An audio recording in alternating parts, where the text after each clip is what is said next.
to True Identity Foundation. My name is Shamika. Shamika who? Shamika. I am here to create an atmosphere for you to change your thoughts, change your life. Last week we talked about codependency. I gave you an introduction of what codependency is. This time I want to talk about how codependent people behave. And so, yeah, let's get into it. You know, anyway, so codependent people have low self esteem, and because they have low self esteem, they look for anything outside of themselves to make themselves feel better, and as a result, they find it difficult to live in their true identity. Some try to feel better through relationships, intercourses, alcohol, drugs, working, gambling, and people pleasing. People pleasing, all of these that I just named are some type of behavior of addiction. They all have positive intentions, and it's neither right or wrong that they have these intentions.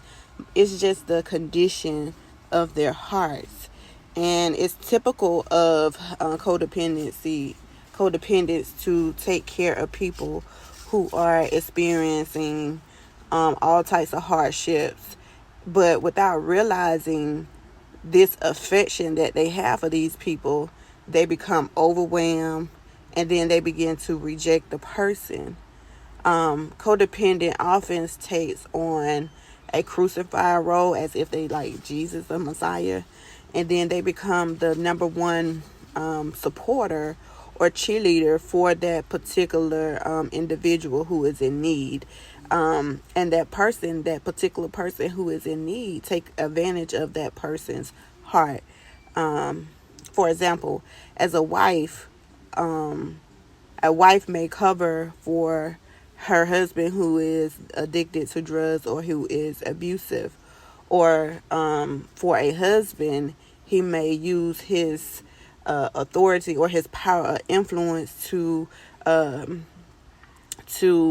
cover his wife for her raging reactions of her raging behavior, or for a mother or father who may make excuses for a wild child. Now, we see that on a daily basis.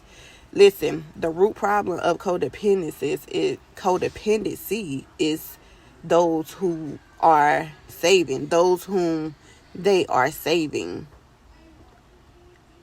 The root problem is for codependency is those whom they are saving.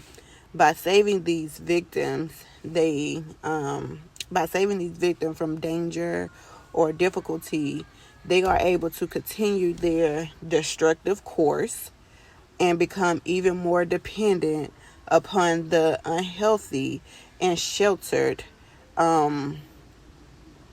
They are more dependent on the person, the codependency person. This is what I was talking about a few seconds ago. They tend to take advantage of the person's heart, the condition of their heart, the victims. And so as this dependency increases, the codependent, that's not a word, I just made it up. The codependent person develops a sense of reward and satisfaction from being needed. It's like I feed you, you feed me type thing. But when the caretaking becomes hook, the codependent person begins to feel unable to choose and unable to defend themselves in the relationship, but is still unable to break away from the cycle of behavior that causes it, again because it's an addiction. Codependents often see themselves as victims too, and they also are attracted, they attract themselves to the excuse me, they attract themselves to that same weakness in their relationships. It's like they're looking for people who are needy. Again, this is just the I am talking about the how codependent people behave. um I can say that I had this codependent behavior. I had it real bad. And what it took for me to break this cycle, because again, in the last video we learned that it's a learned behavior.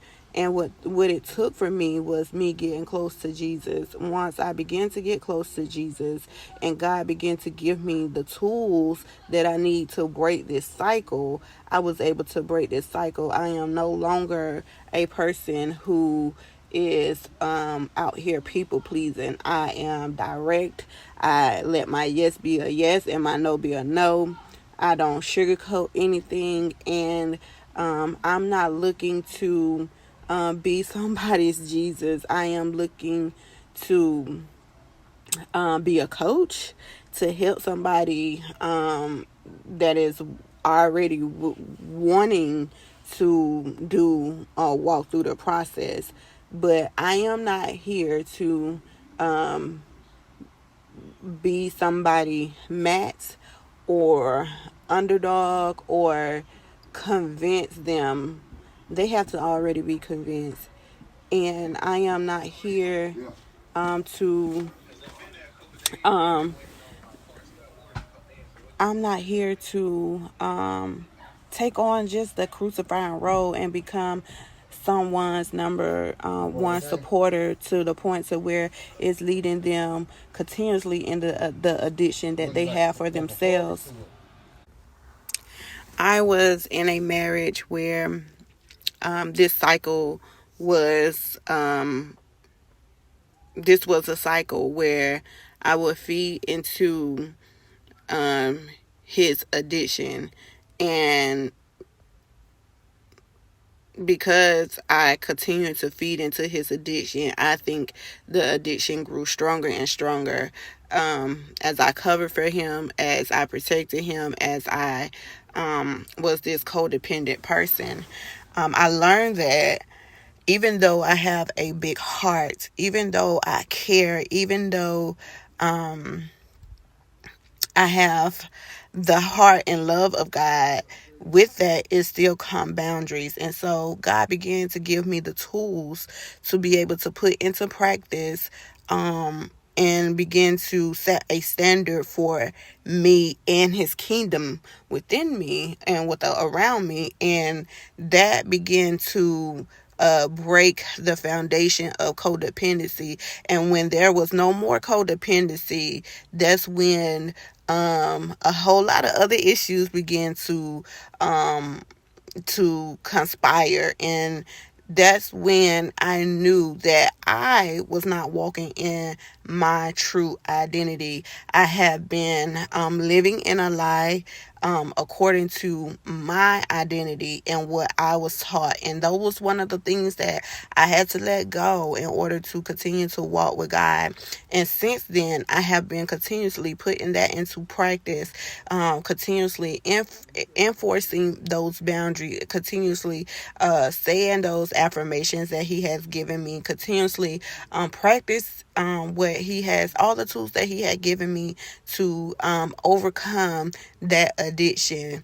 And I got to say, I am so thankful because it does set a standard for me, especially when it comes to dating people and getting involved with just any type of people, because I just didn't people please in my relationships. I mean my intimate relationships. I people please in all of my relationships because I was searching for love again, and I didn't know exactly how to first of all, I didn't know how to receive it, and I didn't know how to give it, and I didn't know exactly what love was. I knew the idea that I had of love, but it wasn't love the way that God says love is, which I was chasing for anyway.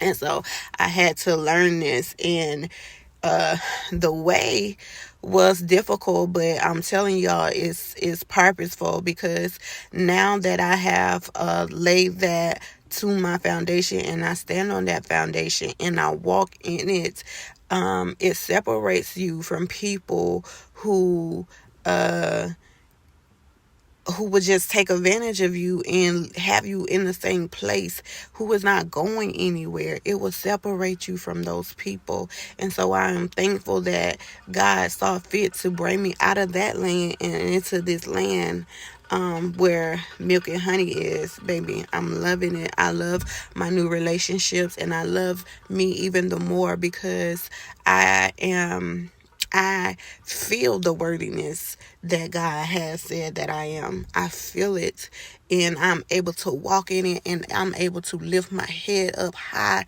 and just hold it.